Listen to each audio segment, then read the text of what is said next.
कौने नरसवा के देसवा उजरी गईले, कौने नरसवा के देसवा उजरी गईले, के करे दुअरिया न छाओ हे बबुआ, आज रही जा हमर गाँव, हे बबुआ आज रही जा हमर गाँव। वाह मूलचंद भैया वाह, मजा आ गया। हे बबुआ आज रह जा हमरे गाँव, यह प्रसंग है जब भगवान राम सीता माता जानकी के साथ अपने अनुज लक्ष्मण के साथ वन में जा रहे हैं। गांव वाले देख रहे हैं। गांव वाले कौन हैं?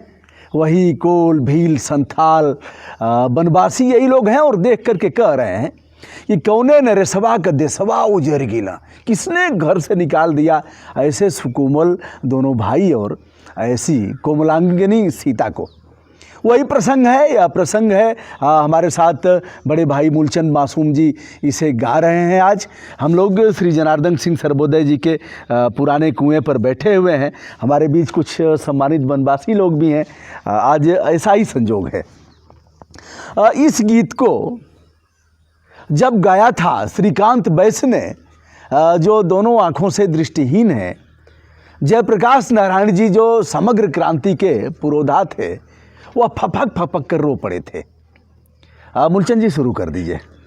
कौने नरेसवा के देसवा उजरी गईले, के करे दुअरिया न छाऊं हे बबुआ, आज रही जा हमर गाँव, हे बबुआ आज रही जा हमर गाँव।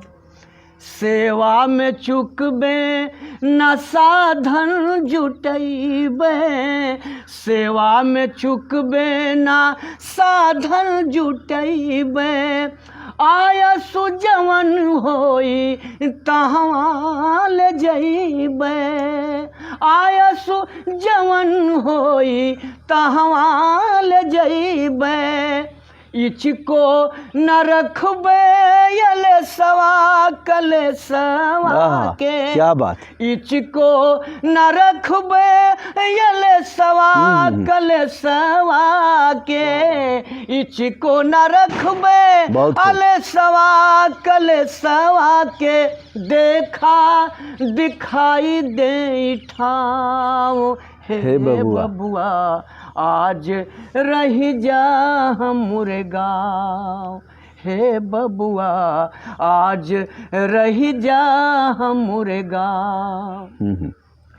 के कर करे जीवा बजर के संवारल, के कर करे जीवा बजर के संवारल, कौने हरिया के हवा तुम्हारल, कौने हरिया के हवा तुम्हारल, कौने नगरिया के हवा जोरिया, क्या बात। कौने नगरिया के हवा जोरिया, अरे ओकरा बताई देता नाम हे बबुआ आज रही जा हमरे गाँव, हे बबुआ आज रही जा हमरे गाँव।